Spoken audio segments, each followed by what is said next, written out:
Hello there, this is James S. Croft in 1978 with a follow-up to my previous video praising the portrayal of Mirai in Kyokai no Kanata as a character who, having been cursed with a power that she never wanted or asked for, I could genuinely believe was suffering as a direct result of her unwanted power, because at least one person has taken strong exception to the fact that I directly compared the portrayal of Mirai suffering to that of Buffy Summers in Buffy the Vampire Slayer. And so, to clarify and demonstrate my underlying point and perspective, I just want to state for the record that to this very day, I am still a huge fan and admirer of the 1994 TV series My So-Called Life. And why? Because although at its heart and soul it's also merely an exploration of the angst and existential crisis of a self-absorbed, middle-class, straight, white and cisgendered teenage girl in suburban America, a member of one of the most privileged demographics on earth, with storylines dealing with romantic and sexual relationships, addiction, teen suicide and homelessness, school shootings, coming to terms with your sexuality in a world which at best shuns you and at worst is violently hostile, and everything else that Buffy the Vampire Slayer was actually about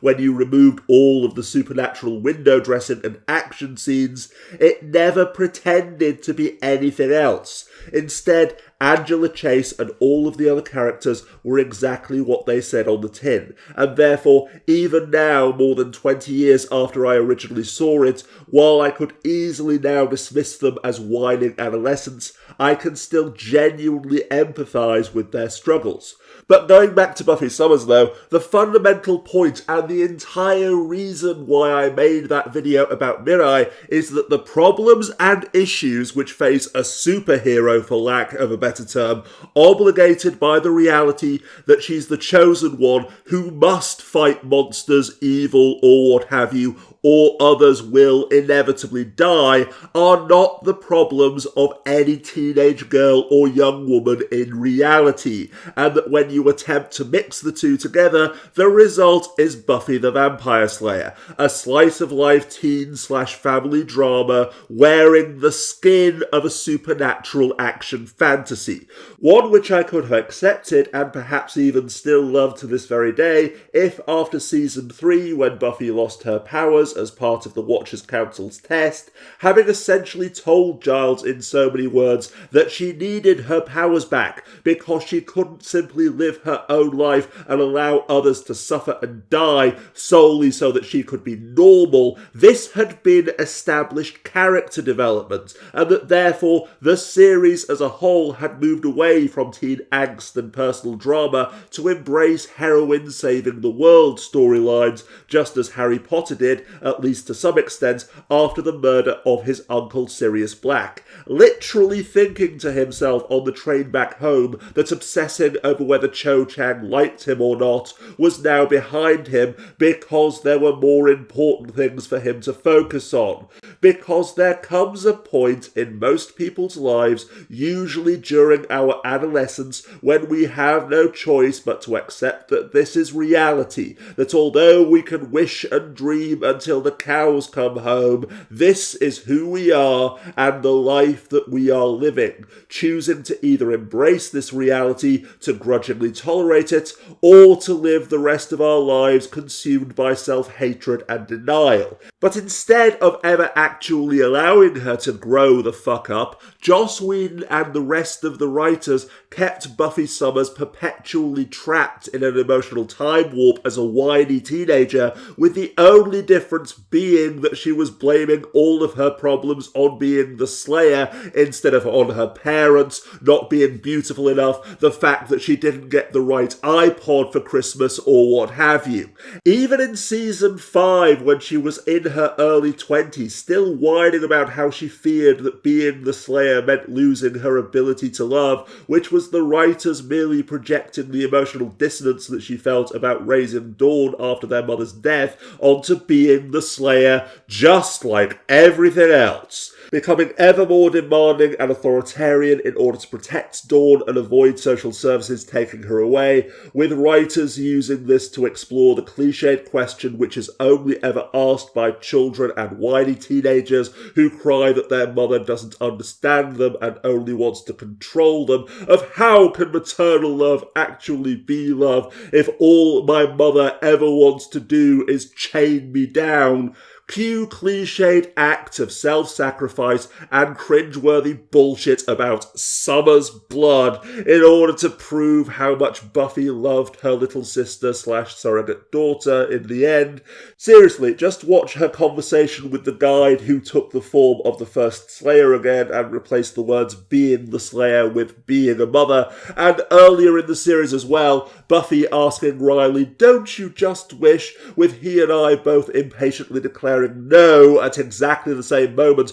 before she even had a chance to finish the question the first time that I saw the episode. Because for the love of the great holy donkey, Buffy, you've been asking the same God-forsaken question for the last 5 God-forsaken years. Haven't you accepted your destiny and grown the fuck up, for lack of a less deterministic and patronising term, by now? No, of course she hadn't, and the writers could never have allowed her to do so, because this eternal balancing act between quote-unquote real life and being the Slayer was the entire basis and foundation both of her character and of the series as a whole, since, as I say, being the Slayer was merely an analogy for the struggles and existential crisis inherent in becoming an adult, and therefore, by dealing with that, Buffy was helping her target audience to deal with the angst and issues inherent in becoming adults themselves,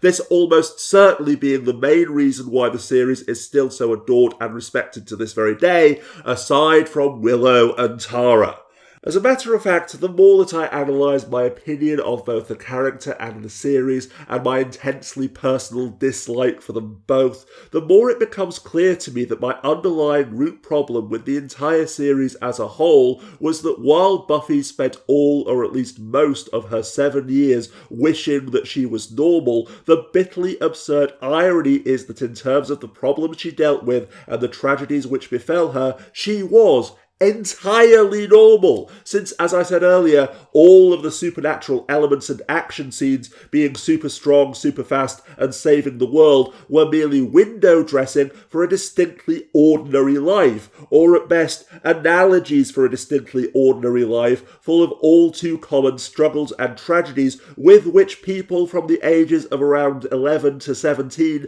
were intended to relate, this being the entire raison d'etre of the series, and therefore I do fear that by constantly blaming all of Buffy's problems upon being the Slayer, the writers reinforce the myth held by people who don't grow up, as I defined the term earlier, that to be normal, in inverted commas, is to be happy, or at the very least to not endure such angst or even tragedy, when on the contrary, as other series such as My So-Called Life and Party of Five demonstrated in spades, almost every adolescent's life is full of confusion and pain, and that far from magically solving all of our problems and ensuring that we'll never be sad, confused, angry or scared again, growing up, figuratively speaking, simply means that we are more likely to have the grace to accept the things we cannot change, the courage to change the things that we can, and the wisdom to know the difference. However, one point which we must bear in mind is that I was already an adult when the Buffy the Vampire Slayer TV series first came out, meaning that I never related to or identified with the characters in the same kind of fashion. But even if I had been younger though, there were plenty of people younger than me who didn't like or relate to Buffy either, because in the end, as I'll explain in the introduction to an upcoming series of videos on this channel, either a work of art or entertainment gives you what you want by providing characters, stories and so forth with which you can relate as an individual or what have you, or it doesn't. So far from anyone being right or wrong here, or Buffy herself necessarily being an objectively bad character, the fact is that my mindset, worldview and so forth means that seeing Buffy complain about being the Slayer as the cause of all of her problems when it almost never was, filled me with frustration to the point of hatred, is simply the way that I feel, just as the fact that the series helped countless others to deal with their own adolescence, or even merely that they liked the series, is a result of their worldview, mindset, and the circumstances in which they originally saw it. Meaning that when all is said and done, my friends, my dislike of Buffy as a character and of the series as a whole is essentially no different from the fact that I hate tomatoes, because although you can tell me how good they are and how wrong and ignorant I am, how I must be biased against them, all lying, or that I was traumatized as a child, or what have you, until the cows come home, either we like it and find it meaningful, or we don't. In which case, chocolate?